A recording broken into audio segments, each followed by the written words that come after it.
Estimados auditores, tengan todos ustedes muy buenos días. Bienvenidos una vez más en este domingo al programa La Entrevista del Día. Como siempre, con temas de máxima actualidad. Esta vez vamos a conversar, ya está con nosotros de invitada Susana Jiménez, economista de la Universidad Católica y actual vicepresidenta de la Confederación de la Producción y del Comercio, gremio que agrupa a los principales sectores productivos del país.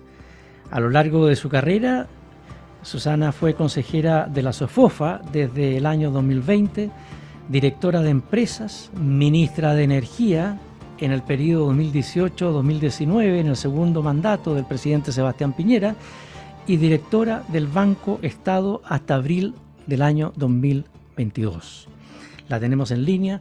La tenemos junto con nosotros aquí en nuestros estudios. Saludamos a Susana Jiménez y le agradecemos que esté con nosotros. Muchas gracias, Susana. Hola Alejandro, un gusto estar con ustedes. Muy amable, gracias. La verdad es que pasó el año 2023, ya vamos entrando casi al segundo mes, nos queda poco, el segundo mes de 2024, febrero, pero yo quisiera justamente hablar un poco de cómo ve usted lo que está pasando. Primero a nivel general, después quisiera ir a la economía, en fin, a todo lo que usted también maneja con bastante especialidad. Pero, ¿cómo ve a Chile? ¿Qué está pasando? ¿O algo está pasando que es importante conocer la opinión de quienes están día a día en todo este tipo de cosas, digamos, que dicen relación con la industria, con la... En fin, me lo entiende. Claro. Bueno, sí, mira, yo veo a Chile con cierta preocupación. Yo creo que hemos pasado ya varios años con distintos problemas, desde estallido, COVID, ralentización de la actividad económica que está muy aletargada, con una inversión cayendo, y eso finalmente, más que una mirada económica, es una mirada social, porque finalmente cuando no hay crecimiento, no hay inversión, tampoco hay empleo, tampoco hay oportunidades de emprendimiento, se ven afectados todos los colaboradores, y por lo tanto el bienestar de las familias. Yo creo que hemos vivido años complejos, toda la discusión constitucional, 4 años en eso, que finalmente genera una incerteza de las reglas del juego más importantes del país, sumado a una dificultad en materias de seguridad que afecta a todas las personas y también a sus actividades laborales y sus fuentes de trabajo. Entonces, creo que la combinación ha sido muy compleja, con perspectivas que queremos que mejoren, pero que no es tan fácil lograrlo. Y quizá tratando de ver el lado positivo, también con un mayor realismo necesario por parte de las autoridades que partieron este mandato, este gobierno, con algunas ideas muy refundacionales, pero que la realidad se ha impuesto, que son las necesidades de verdad de las personas: seguridad, certeza jurídica, oportunidades de trabajo y de empleo. Creo que está en pensiones, en la base de lo que realmente el país necesita.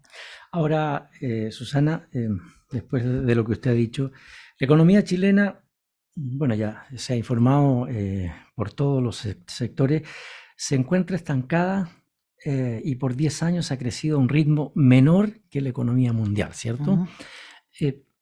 ¿Podremos levantar la economía chilena? ¿Se va a levantar la economía chilena o no?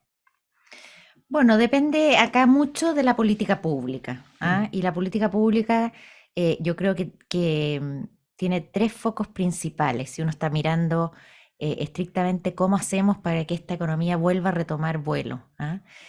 Ya mencionaba antes la seguridad, creo que eso es básico para los chilenos, para los extranjeros que invierten en Chile, para todos los colaboradores de las empresas poder moverse tranquilamente dentro de las ciudades, en las áreas rurales, en las distintas regiones. Creo que es un tema que, por cierto, nosotros hemos ido levantando a través de CPC, hemos ido recorriendo muchas regiones del país, una iniciativa que tenemos de Gremios por Chile, Y el tema seguridad es transversal. O sea, de verdad eso es algo que hay que abordar con seriedad. Después está el tema de certeza jurídica. Y cuando hablo de certeza jurídica son las reglas del juego para que la gente pueda apostar por Chile e invertir en Chile. Y eso claramente ha sido complejo en los últimos años. Primero por el debate constitucional que mencionaba antes, pero también porque en muchas áreas tenemos frentes abiertos. En el tema de pensiones, en el tema tributario, todas las materias ambientales, medidas en materia laboral que ya se han tomado y otras que están en carpeta. Y todo eso ha generado podríamos decir, un ruido, una incertidumbre que no es buena para el objetivo de retomar el crecimiento económico. Y por último, algo que es bien sentido y que nosotros estamos tratando de empujar desde CPC y su gremio, es la competitividad tributaria. O sea, Chile hoy día tiene una tasa de impuesto muy alta. Nos gusta compararnos con los países de la OCDE, ¿cierto? Y la verdad es que tenemos una tasa, por ejemplo, donde las brechas totales no son tan altas, pero sí en algunos impuestos específicos. Y es el caso del impuesto que pagan las empresas, que paulatinamente se ha ido elevando y eso ha generado una pérdida de competitividad de Chile cuando tiene que competir por capitales. Ya. Hoy día tenemos una tasa del 27%, el promedio de la OECD es 23%. Y además tenemos una situación que discrimina entre inversionistas nacionales y extranjeros en favor de los segundos. Entonces, el tema de convergencia tributaria que nosotros estamos proponiendo, y lo podemos ver en más detalle, acercarnos a lo que es la realidad de la región y de nuestros países que admiramos, creo que también es un elemento fundamental para dar las señales correctas y que permitan volver a invertir en Chile. Ahora, el crecimiento, como usted bien decía, el crecimiento económico es la principal fuente de los recursos del Estado, ¿cierto? Así es. De manera tal que uno podría pensar, bueno, si el Estado, y en un término muy chileno, no se pone las pilas definitivamente, esto puede ir yendo para abajo mucho más de lo que uno se imagina, en circunstancias que lo que, como muy bien usted lo decía al comienzo, lo que queremos es que esto suba, ¿cierto? ¿Y qué hacer? ¿Qué proponer? Porque ustedes incluso enviaron un artículo muy importante al gobierno, ¿cierto? Al ministro de Hacienda, en fin, como diciendo, estamos con ustedes. ¿Cómo les ha ido en eso? Porque la respuesta del gobierno no fue muy... A ver, el gobierno ha ido de alguna manera mutando en su propuesta al país, partió como una reforma de alza tributaria, que claramente nosotros pensamos que no es ni lo deseable ni lo necesario para el país cuando lo que se necesita es crecer. Tú mismo, Alejandro, lo decías, finalmente, si queremos más recursos, incluso para el fisco, para financiar programas sociales, hay estudios que demuestran que el 80% de los aumentos de recaudación que ha tenido Chile en los últimos 10 años vienen del crecimiento económico y no de las reformas tributarias. Vaya. Hay que entender que la reforma tributaria, cuando es una alza de impuestos, lo que hace es frenar la economía. En cambio, cuando uno genera los impulsos necesarios, lo que hace es hacer crecer el país, el empleo, la provisión de bienes y servicios, pero también la recaudación del fisco. Y por eso para nosotros es tan importante que al menos hoy día está en la agenda de gobierno el impulsar el crecimiento económico, algo que hace 2 años no estaba en la discusión. Entonces, así como se ha puesto más en relieve la seguridad, creemos que también el crecimiento económico. Ahora, ¿cómo se concreta? Es la gran pregunta y por eso es que nosotros hicimos esta propuesta, que no solo incluye esta idea de hacer un shock fuerte de rebaja de impuestos que realmente genere ese impulso a la economía que necesitamos, sino que también con propuestas sectoriales, medidas específicas que creemos de más rápida tramitación. Yo quiero valorar algunos proyectos como este que acaba de ingresar sobre cómo agilizar los permisos que se requieren para sacar adelante procesos de inversión, pero sabemos los plazos que toma esto en el Congreso, en las discusiones parlamentarias, y sí tenemos la convicción de que hay muchas cosas que tú puedes empujar con mejor gestión, con convicción, además de esta que te comentaba, esta convergencia tributaria que de alguna manera aliente a invertir y a sacar adelante proyectos de inversión que están muy detenidos. Solo recordar que la inversión cayó el año 2023 y los pronósticos para el 2024 mantienen la proyección de caída. Ahora, el punto de que estábamos hablando en cuanto a la propuesta de ustedes, el ministro de Hacienda, y lo tengo aquí textual, Mario Marcel, afirmó que no ven grandes diferencias con las propuestas del pacto fiscal, señalando que los planteamientos del gremio son coincidentes en un 95% con la iniciativa del Ejecutivo. ¿Está usted con esta respuesta del ministro? Me parece una estupenda cuña. Recordar que la primera reacción desde el gobierno no fue tan favorable porque yo creo que no habían leído realmente el proyecto.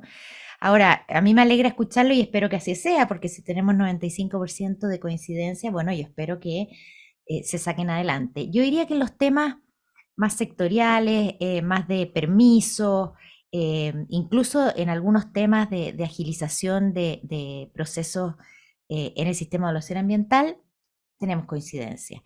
En el tema de rebajar impuestos, nosotros creemos que somos más audaces que lo que está proponiendo el gobierno, quien además quiere compensarlo con otros impuestos.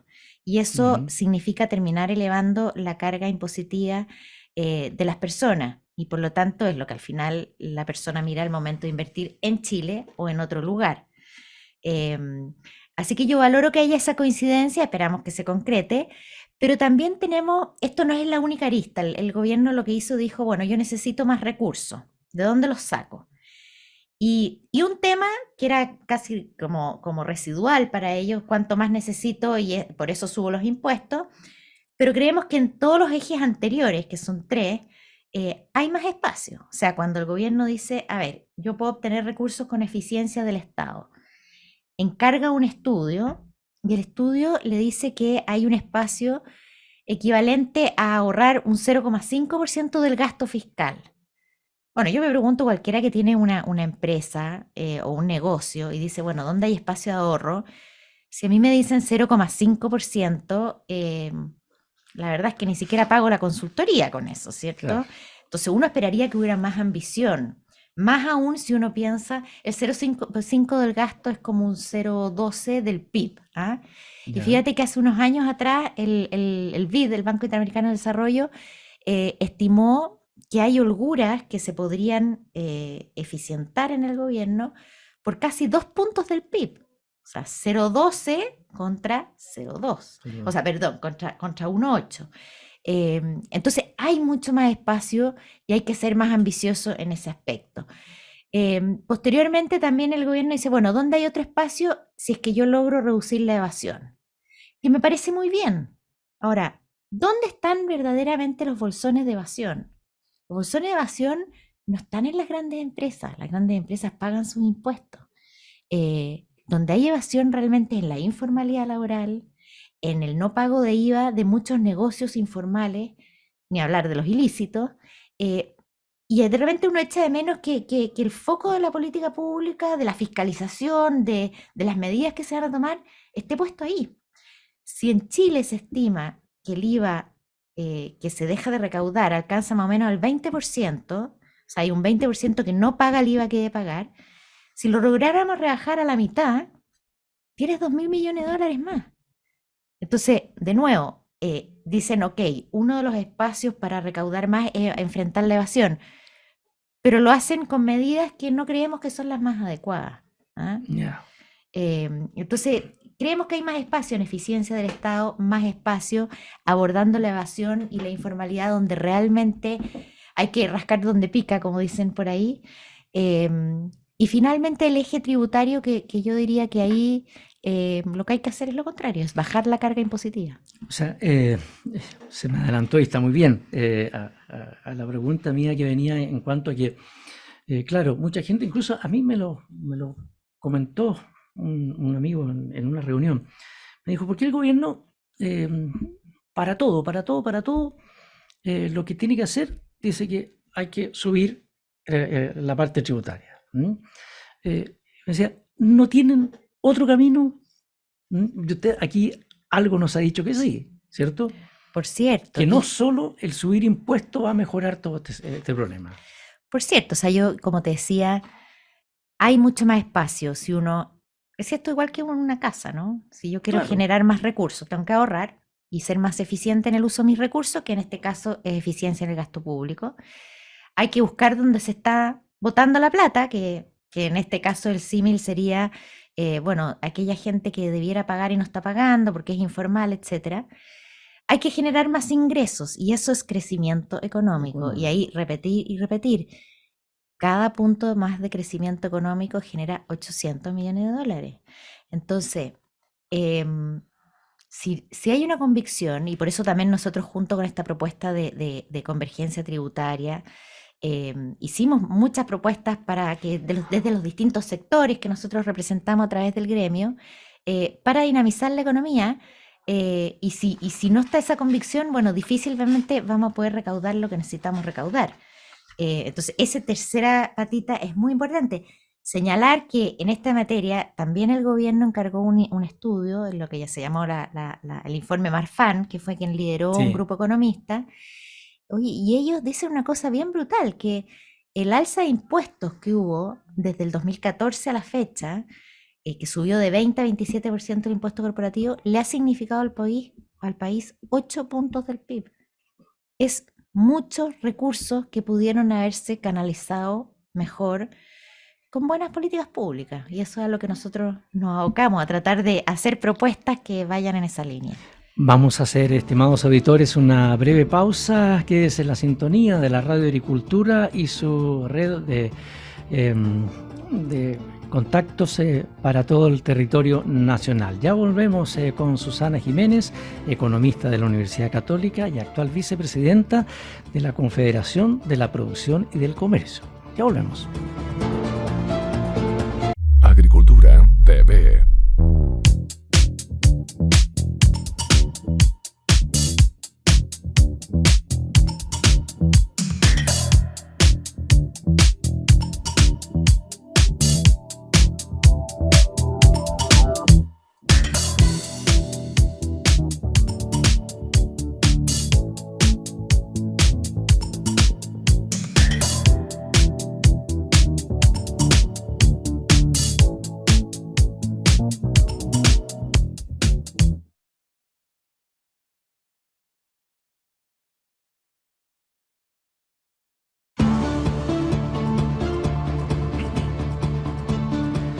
Ya estamos de vuelta, estimados amigos y amigas, en Agricultura, la entrevista de este domingo con Susana Jiménez, quien nos acompaña. Ella es economista de la Universidad Católica y han escuchado el comienzo también, vicepresidenta de la Confederación de la Producción y del Comercio, entre otros importantes sectores productivos que ha estado usted, Susana. Pasamos ahora a algo que tiene relación con la anterior. Yo lo tengo anotado aquí también.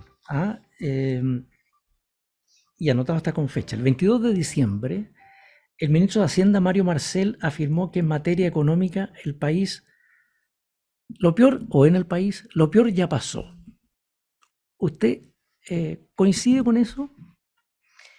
A ver, yo creo que efectivamente topamos fondo, lo cual no significa que hoy día estemos para celebrar, porque muchas de las cifras que uno empieza a ver, que son variaciones anuales, claro, tienen una base de comparación muy baja. Entonces uno empieza a ver algunos mejores resultados.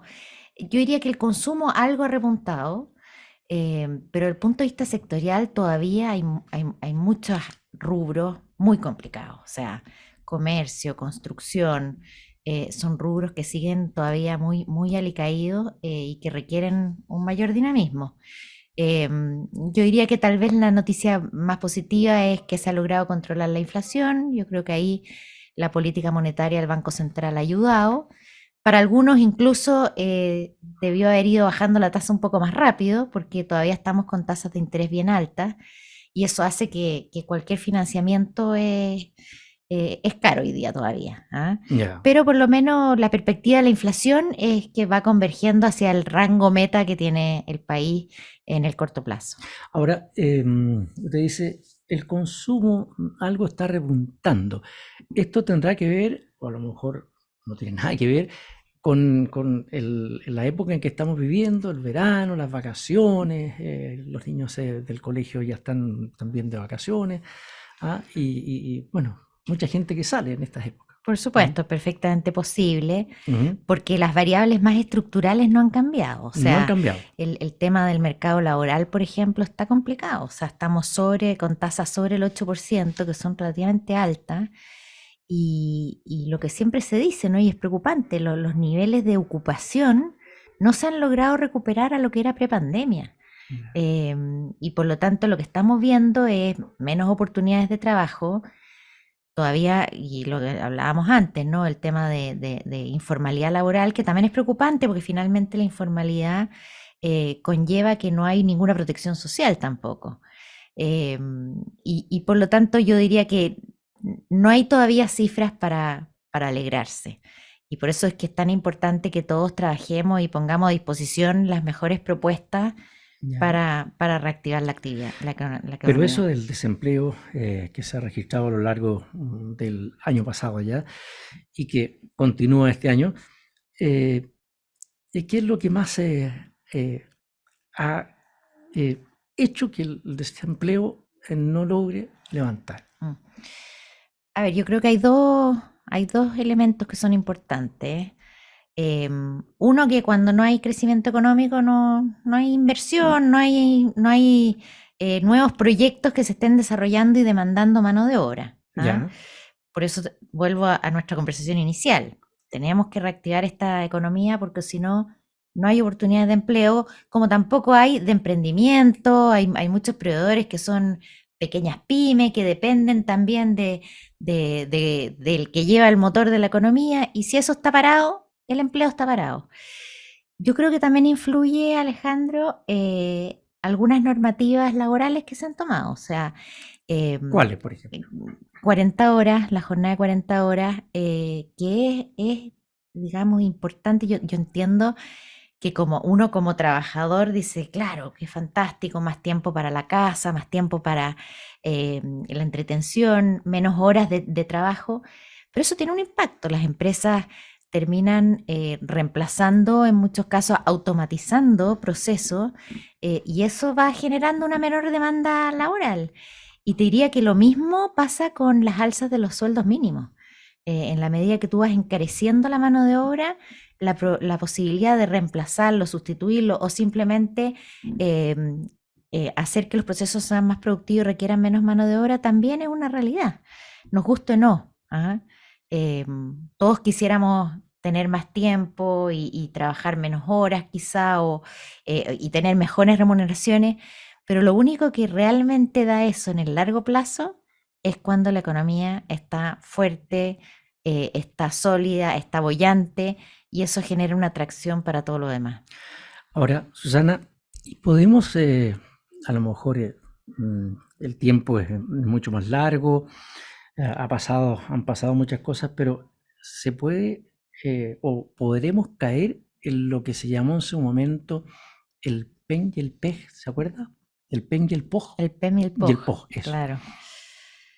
Eh, Mira, lamentablemente esos son empleos de emergencia que son Sí, básicamente para situaciones transitorias, que permiten aliviar obviamente a las familias que no tienen por dónde generar ingresos.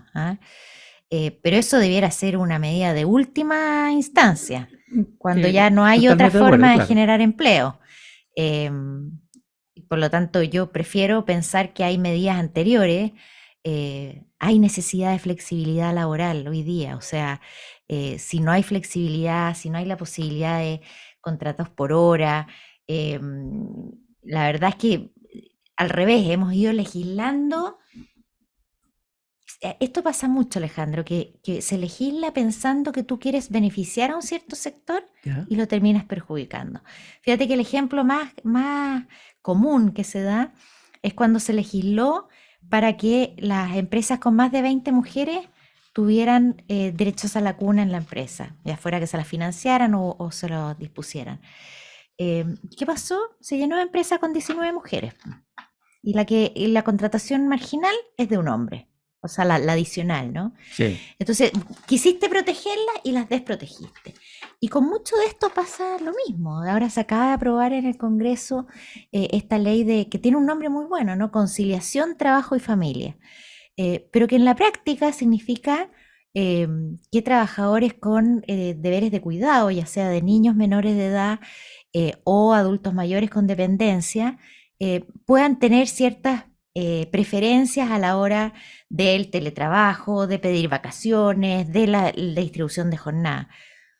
Bueno, ¿los va a beneficiar eso o va a hacer que se termine contratando gente que no está en esta condición? Entonces siempre hay que preguntarse el efecto en el mundo real, no en las buenas intenciones. Y por eso te decía, o sea, la combinación de sueldo mínimos más alto, de 40 horas la jornada laboral, de una reforma de pensiones que en algún minuto va a salir y que va a ser un aumento de cotización de cargo del empleador. La verdad es que uno va haciendo que el trabajo formal, independiente de lo que yo piense de que hay que sacar una reforma de pensiones, no quiero dar la señal equivocada, pero hay que ver el impacto que eso va teniendo en el trabajo formal, porque finalmente son ellos los que queremos beneficiar, no perjudicar. Hay también un tema nuevo, no tan nuevo porque ya viene marchando con bastante frecuencia, pero es lo de el sistema inteligente de permisos y la evaluación ambiental 2.0, a lo que se le llama ahora la permisología, a través del establecimiento de plazos máximos, en fin. Sí. ¿Eso nos va a ayudar? ¿Nos está ayudando? Mira, yo ahí te voy a decir, yo creo que hay un diagnóstico transversal. Ya. De nuevo, nosotros recorremos mucho el país y no hay quien no se queje contra esto que llamamos la permisología. Sí. ¿Por qué? Porque hoy día sacar adelante un proyecto, desde un proyecto pequeño hasta una gran minería, un proyecto inmobiliario, la verdad es que es un sistema tremendamente engorroso y reconocido así incluso internacionalmente, que tenemos el sistema más engorroso de toda la OECD para sacar permisos. Son 500 permisos que involucra a 38 servicios públicos de prácticamente más de la mitad de los ministerios. Entonces, yo diría que primero había un clamor transversal por abordar este tema. El hecho de que tú en Chile te demores tanto en sacar un proyecto tiene además un enorme costo financiero, por un lado, o sea, es como que le subiste los impuestos. Segundo, pierdes competitividad y muchos proyectos que se iban a desarrollar en Chile se terminan desarrollando en otro lugar. Y por último están todos aquellos que desisten, porque simplemente se vuelve caro, mucho tiempo, en recursos, en tiempo, en personas, para sacar adelante. Entonces, dicho eso, se ingresó 2 proyectos de ley. Yo diría que el primero, que es el liderado del Ministerio de Economía, que es porque acá tú siempre necesitas 2 tipos de permisos, si uno pudiera decirlo así. Todo lo que pasa por el sistema de evaluación de impacto ambiental y que ahí quien está viendo ese proyecto es el Ministerio de Medio Ambiente, y todo lo demás, que es el que involucra a todos estos ministerios, la Dirección General de Agua, las direcciones municipales, el Consejo de Monumentos Nacionales, los servicios de salud, en fin. Y ahí ese lo está liderando el Ministerio de Economía. Yo este segundo lo valoro mucho, porque creo que aun cuando hay críticas de que, pucha, no se racionalizó y no se dijo hay que eliminar estos permisos, pero sí se ordenó, se está tratando de llevar a una ventanilla única, a una plataforma digital, a que hayan plazos definidos para todo esto, porque puedes pasar años tratando de sacar adelante un proyecto. Sí. El ejemplo típico, la desaladora que demora 8 años. Y que con este proyecto el compromiso es rebajar del orden de 25% esos tiempos, que siguen siendo altos, sigue siendo engorroso, pero es un paso en la dirección correcta. Correcto. En el caso de los permisos ambientales, que son los que pasan por el sistema de evaluación de impacto ambiental, yo diría que ahí tengo una visión menos optimista, pero creo que puede salir algo bueno de ahí, porque hay medidas que están enfocadas a agilizar procesos. Hay otras que no tanto, por eso es que soy menos, digamos, entusiasta. Porque también hay una parte ahí que es de agilización de permiso, pero también hay una agenda ambiental de por medio que puede hacerlo más dificultoso, le pone más exigencia a cierto tipo de proyectos, exige, por darte ilustrarlo, hoy día el 95% de los proyectos son proyectos más bien pequeños que entran por un sistema que se llama declaración de impacto ambiental, que es mucho menos exigente que un estudio de impacto ambiental. Y ese, cuando tiene un impacto ambiental, tenía que hacer consulta ciudadana. Ahora este proyecto dice, no, en realidad todas deben hacer, si es que se les solicita. Y eso, bueno, por supuesto, para un proyecto pequeño es tiempo, es recurso, es un retraso en la instalación y es una sobrecarga también para el sistema de evaluación. Entonces, ¿cuánto vas a poder agilizar los otros proyectos? Bueno, eso está en duda. O sea, la permisología no es la maravilla que llega a que los empresarios, en fin, todos los que están en estos rubros van a salir más rápido. O sea, yo creo que es un paso no es eso, necesario. Usted al comienzo me decía que no todos están conformes con esto de la permisología. O sea, que piensan que debía ser más ambicioso. Más ambicioso, ¿ah? ya. Pero yo insisto, es un paso en la dirección correcta y es un paso necesario, pero obviamente no suficiente. Esto no va a ser el que va a gatillar mañana los proyectos de inversión. Para eso, volvemos a nuestra parte inicial, necesitamos seguridad, necesitamos certeza jurídica, que en partes lo son los permisos, y necesitamos un escenario económico alentado por una mayor competitividad tributaria que vuelva a entusiasmar a chilenos y a extranjeros a invertir en Chile.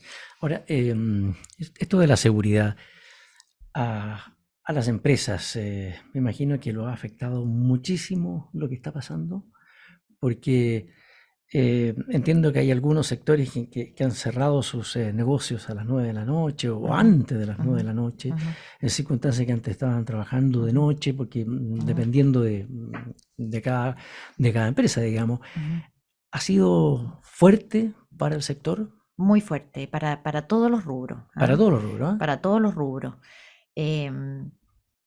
Hay un verdadero como industria del robo. Recordemos lo que ha sido el robo de la madera, que finalmente se terminó legislando y eso permitió reducir bastante los robos de madera, pero primero, la empresa privada gasta cientos de millones de dólares anuales para combatir este flagelo, que en estricto rigor es una obligación del Estado. Claro. Y segundo, lo que se está observando, lamentablemente, es que estas mismas organizaciones que tienen transporte, que tienen recursos, que tienen hasta contabilidad, terminan trasladándose a otros rubros. Entonces hoy día a lo mejor hay menos robo de madera, pero hay más robo de salmones, más robo de cables de cobre. Y ya no estamos hablando, cuando hablamos de cable de cobre, que ya era complicado esto, que se roban los cables que están colgando de los postes, sino que de frentón abren los ductos que están enterrados y sacan enormes cantidades de estos rollos de cobre, que está significando una merma para la actividad productiva gigantesco. Entonces se gasta más en seguridad y por otro lado hay mucha pérdida producto del robo. Ni hablar de lo que esto significa para las personas. O sea, esto no es solamente la pérdida económica para las empresas, sino que también lo que significa para los transportistas, la inseguridad en las carreteras, para el traslado de los trabajadores y las trabajadoras, que finalmente repercuten en el día a día de las personas. Y no es solo esto que está ocurriendo, no es solo en la zona de la Araucanía, ¿no? La Araucanía, esto ya es... Mira, yo te diría que de todas las regiones que hemos estado en el norte, en el sur, quizá la única que no puso como prioridad 1 es la seguridad y la permisología, que es lo que está uno en todas las regiones. Diría que en Magallanes el tema de seguridad es fuerte, pero no tanto como el resto del país. Para el resto del país, el tema de la inmigración ilegal, de cómo ha cambiado el perfil de los delitos mucho más graves, más violentos, y toda esta informalidad que se ve en las calles ha sido un tema muy conversado. Y esto ha sido lo más fuerte que ha habido en los últimos 10, 20 años, ¿no? Es muy fuerte, es muy rápido el deterioro. Ujú. Yo siempre doy, tal vez poco ortodoxo lo que voy a decir, No, pero está bien. los países son como las palmeras, ¿no? Se demoran 20 años en crecer y el coco cae en 20 segundos. Acá pasa lo mismo, o sea, darle certeza a un país, darle estabilidad, darle una sana convivencia y condiciones para crecer, toma mucho tiempo y mucho trabajo. El deterioro se produce muy rápido. Y yo creo que lo que hemos vivido en Chile en materia específicamente de seguridad y lamentablemente viene asociado a la inmigración descontrolada y desregulada, la verdad es que ha tenido un impacto muy grande y muy generalizado en el país. Estimados amigos y amigas, auditores que están en la sintonía de la Radio Agricultura en esta entrevista del día, vamos a hacer otra breve pausa y ya volvemos. Espérenos. Agricultura TV.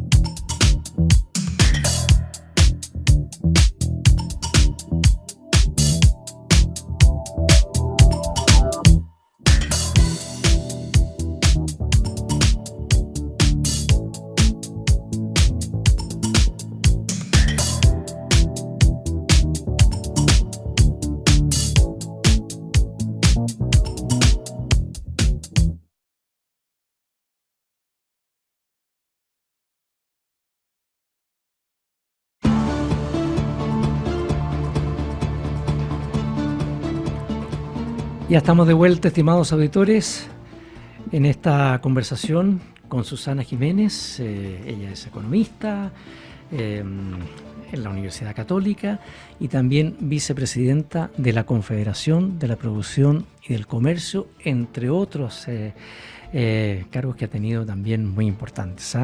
Así que gracias por estar este domingo con nosotros, Susana. Yo quisiera también preguntarle, así como hemos hablado de Chile, cómo está Chile, que ha costado levantarlo el país en términos de la economía, bueno, y también entre otras cosas, pero ¿cómo lo han visto? Porque ustedes tienen mucha relación con el mundo internacional. ¿Cómo lo ven desde afuera? Ujú. Ustedes tienen información, me imagino, ¿no? Sí, es una buena pregunta. A mí además el año pasado me tocó acompañar al presidente Boric en una gira Sí. por Europa. Y aprovechamos obviamente también ahí de tener muchas reuniones con nuestros pares de la CPC, digamos, en España, en Francia. Em, a ver, ya lo hablábamos antes, el tema de la permisología no es solo un tema en Chile, ¿ah? Los Sí. inversionistas extranjeros lo manifiestan con mucha preocupación también. Em, yo creo que acá hay como una dualidad, porque por un lado, Chile y Latinoamérica ofrece hoy día una tremenda oportunidad al mundo en su camino hacia la transición energética. O sea, esto de electrificar más toda la producción, depender menos de los combustibles fósiles, también de la electromovilidad, ha puesto toda la expectativa en productos que Latinoamérica tiene, pero que además Chile es muy bendecido, ¿ah? Ujú. Tenemos cobre, tenemos litio, incluso tenemos tierras raras, y por lo tanto hay muchas miradas puestas en Chile. Ahora, también se reconoce que había un deterioro, que seguimos siendo un mejor país dentro de la región, Ya. pero ese mejor país también es un país chico, es un país alejado y es un país en que se han deteriorado las condiciones tanto de certeza jurídica como de seguridad. Y nuestra competitividad tributaria, como decía antes, tampoco es la mejor. Entonces yo diría que nos ven con bastante expectativa, hay mucho interés por invertir en Chile, pero hay preocupación, ¿ah? Y yo diría que esa es la tónica general. Seguimos siendo un país atractivo en términos comparados, pero no somos lo que fuimos hace un par de años atrás. Ya. ¿Y hay preocupación en algunas ramas más que otras o no? A ver, lo que pasa es que depende, si uno lo está mirando desde lo que están viendo los inversionistas extranjeros, hay Ya. ciertos rubros de interés, como decía, todo esto que está más asociado a la minería, que está asociado probablemente también a la agroindustria, y ese tipo de rubro. Del punto de vista de nacionales, los servicios más intransables son los que generan más preocupación: comercio, construcción, que en el fondo eso se desarrolla más bien acá internamente. Hay una mirada también respecto a las concesiones. O sea, yo creo que Ya. Chile fue un país que apostó correctamente por el sistema de concesiones, pero que de nuevo se ralentizó, se puso más complicado, la resolución de conflictos no es fácil, todo se judicializa. Entonces hay que volver a apostar con convicción por iniciativas que hicieron crecer a Chile y que lo pusieron en la mira de inversionistas internacionales, sin lugar a dudas. Vamos a pasar a un tema nacional ahora, porque estábamos conversando acerca de cómo nos ven desde afuera, ¿cierto? Así es. Ha habido un debate, bueno, casi todo el año, pero aún continúa este año. El debate por la reforma previsional, Susana. ¿Ah? Los últimos días, en enero, hay una preocupación tremenda por lo que ha pasado, digamos, en la Cámara y en el Senado, en fin, y en los distintos sectores. Pero el gobierno insiste en su posición. La democracia cristiana ya le hizo ver que ellos estaban de acuerdo, que se ponían con la reforma, pero 3 y 3, y no 6 como lo solicita el gobierno. Pero parece que tampoco están de acuerdo. ¿Cómo lo ven ustedes? ¿Ah? Porque es importante para el empresariado nacional lo de la reforma previsional, como también lo que está pasando ya a nivel nacional con la ISAPRE. Claro. A ver, yo te quiero decir que esta discusión del 6-0, 3-3, Sí. 2-4, de repente como que el árbol no nos deja ver el bosque, ¿ah? Entonces hay que irse un poquito para atrás. El tema de las pensiones ha estado en la agenda de política pública durante casi 20 años, ¿ah? Fue la Comisión Marcel, la Comisión Bravo, había un diagnóstico común de que en realidad la tasa de cotización en Chile es baja, que ha aumentado la expectativa de vida, por lo tanto tenemos que financiar una etapa inactiva mucho más larga, que la edad de jubilación se ha quedado demasiado baja, y que por cierto no beneficia a las mujeres porque hace que sus pensiones sean aún más bajas, que tenemos lagunas previsionales producto de la informalidad o de la subdeclaración. Entonces, había un diagnóstico bastante compartido. Costó sacar adelante proyectos, pero hubo una iniciativa que yo creo que no se ha ponderado lo suficiente y que fue un cambio radical, que fue la PGU. La PGU, Alejandro, para que tú tengas una idea digamos, de proporción. Cuando la presidenta Bachelet hace su proyecto de reforma de pensiones, ella dice: subamos 5 puntos la cotización y nos repartimos 3-2, que es un poco la discusión que hay hoy día. Bueno, la PGU fue el equivalente a haber hecho esa reforma de 5 puntos más, pero 5-0 reparto. Ese es el equivalente de lo que fue la PGU. Por lo tanto, es una tremenda reforma. Comparar la discusión que había antes de esa reforma de cómo distribuir los puntos adicionales de cotización versus lo que hay hoy, después de haber aprobado la reforma, es totalmente inadecuado. La PGU hace unas semanas atrás, la propia superintendencia mostró algunos números muy interesantes y te demuestra que la PGU cambió completamente el diagnóstico, porque la PGU te resuelve, digamos, entre comillas, pero aborda primero que no haya vejez en la jubilación y sobre todo le da la posibilidad a las personas de los ingresos más bajos de tener una pensión incluso muy superior a los ingresos que percibía mientras estaba en la edad activa. De hecho, dice este propio informe que para el quintil más bajo la PGU significa una tasa de reemplazo, que es justamente cuánto ingreso recibes de pensión versus lo que percibías en tu último año laboral, de 172%, o sea, ganas más jubilado que trabajando para esos quintiles. Lo que te quiero demostrar es que el perfil o el diagnóstico cambió profundamente. Entonces, a mí de repente me complica que estemos en esta discusión de los puntos de cotización, porque no estamos viendo que este proyecto parte de una realidad distinta. Es una propuesta que en sus orígenes es muy refundacional y que no necesariamente está enfocada a subir las pensiones de las personas, que nos propone entonces no solo un porcentaje de las cotizaciones de los trabajadores a reparto, que significa, por cierto, que todos los jóvenes empiezan a financiar a los adultos mayores de hoy a costa de sus propias jubilaciones en el futuro, sino que además nos quieren cambiar la industria, quieren un actor estatal, se quiere que ese actor estatal además tenga la posibilidad de acceder a licitaciones de carteras de todos nosotros. Entonces, en el fondo, se entró con un proyecto cuyo diagnóstico partía de una realidad distinta a la que realmente había y con una propuesta excesivamente refundacional. Entonces, que hoy día discutamos el 3.3, de verdad es discutir una cosa que es muy importante, muy relevante, pero que está lejos de ser la única importante. Acá hay muchas otras cosas pasando que yo creo que hay que volver a enfocarse. ¿Dónde está el problema? ¿Cuál problema queremos resolver y cuál es el mejor instrumento? Ahora, eso de dónde está el problema, ¿tendrá que ver con lo que dijo una vez José Piñera de que no le echaron benzina al Mercedes-Benz? O sea, claramente cualquier persona que mira seriamente la realidad de lo que han sido las pensiones, y acá si hay algunos auditores pensaban que este es un problema de la administración que ha hecho las AFP, yo creo que cualquier información le va a decir que eso es incorrecto. Los recursos que ahí ingresaron de todos los chilenos, lo demostraron los retiros, están ahí y se han multiplicado gracias a la inversión y la rentabilidad de esas inversiones.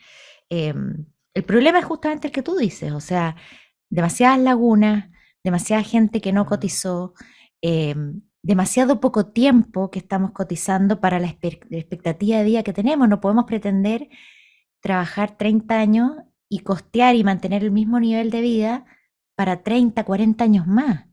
Porque hoy día no es tanto, pero bueno, yo tengo una abuela que vivió 110 años, entonces tengo que preocuparme de la vejez. Pero de alguna manera las cosas han cambiado y nosotros seguimos discutiendo sobre lo mismo. ¿Por qué no abordamos los problemas como, por ejemplo, la edad de jubilación?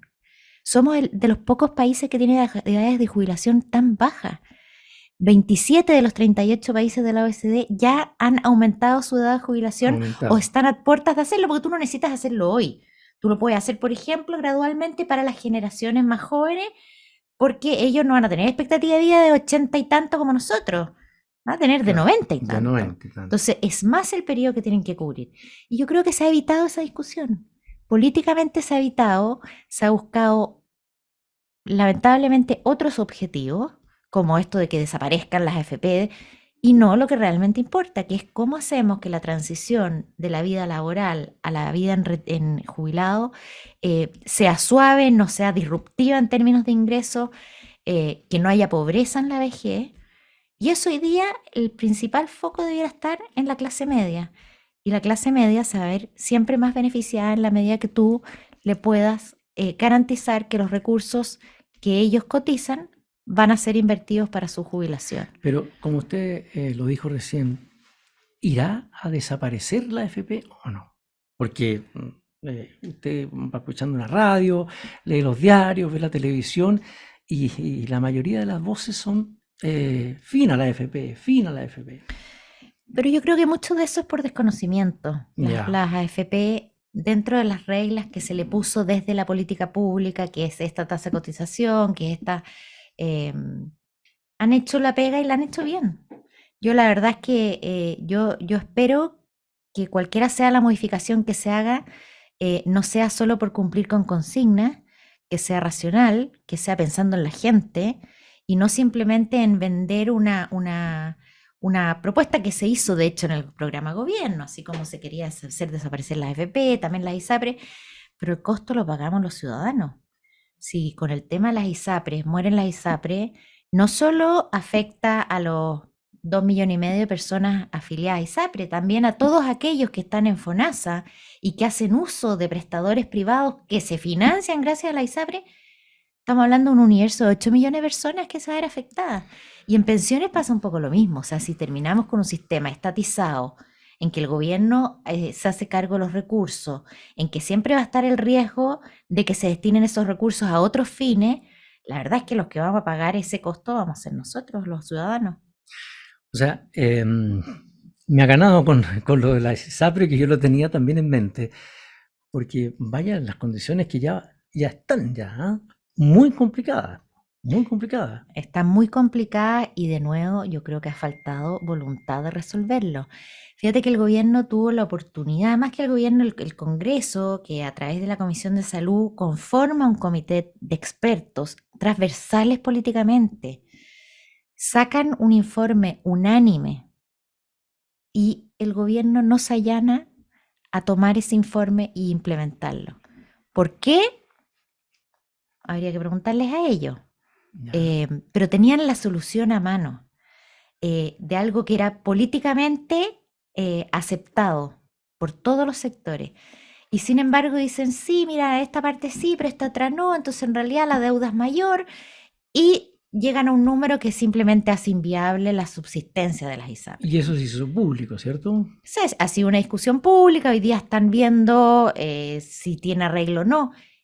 Hay que ver si quieren que haya arreglo. Ya. Y yo espero por el bien de la salud, porque aquí ya no estamos hablando del trabajo de hoy, de los ingresos de hoy, de los ingresos de la pensión. Estamos hablando de pacientes que se mueren esperando atención médica. Por lo Sí. tanto, este es un tema demasiado grave para no tomar una resolución que finalmente evite este colapso en el sistema de salud completo. Porque si esos 2 millones de pacientes además se terminan teniendo que ir a FONASA, nos podemos imaginar lo que es las listas de espera y los requerimientos y la sobredemanda sobre el aparato público. Yo ayer o antes de ayer escuchaba o se me pegó en el dial una radio que me da la impresión de que no está inscrita, digamos, y que decía, ya que las ISAPRES están robando, en fin, todo, pásese a FONASA. FONASA lo va a atender. Si usted necesita una atención de mucha urgencia, la van a atender en el minuto que usted llegue. Pásese a FONASA. Era como una publicidad. Y qué raro, decía yo. Claro, después, y por ahí va apareciendo algo que vaya que es peligroso, ¿ah? Que vaya que Es muy complicado y es un complicado. poquito burlarse de la realidad. O Sí, sea, la verdad es que y engañar a la pedir gente. hora es engañar a la gente, pedir hora, pedir una hora con un especialista, una cirugía. La verdad es que cualquiera que ha hecho uso del sistema público sabe que falta mucho, ¿ah? Y por eso es que generalmente la gente que puede acceder porque tiene más oportunidad al sistema privado lo hace. Y por eso esa gente se va a las ISAPRES, por eso la gente que eventualmente puede pagar un colegio particular subvencionado Claro. o un colegio privado lo hace. ¿Por qué no pensamos al revés? En vez de bajar de los patines, subamos a todos los patines. ¿Qué tenemos que hacer para que todos puedan tener la opción de elegir? Yo entiendo que hay mucha gente que no tiene hoy la opción de elegir, pero entonces no hagamos que ninguno pueda elegir. Tenemos que hacer lo contrario. Claro.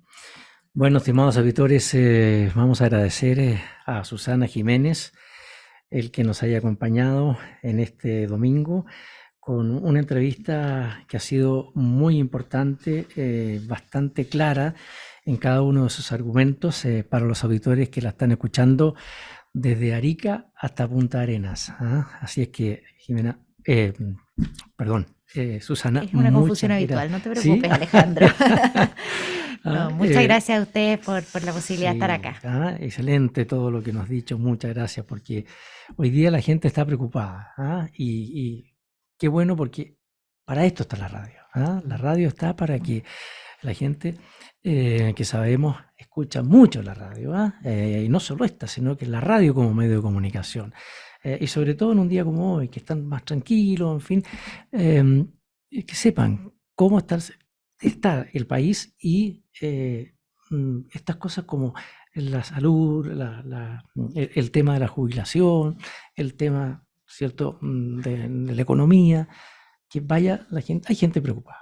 Eso se nota de Eso todas es. maneras. Así Todos que, tenemos que sumar para que las cosas mejoren. exacto. Muchas gracias, Susana. Muchas gracias a ti. Estimados auditores, muchas gracias.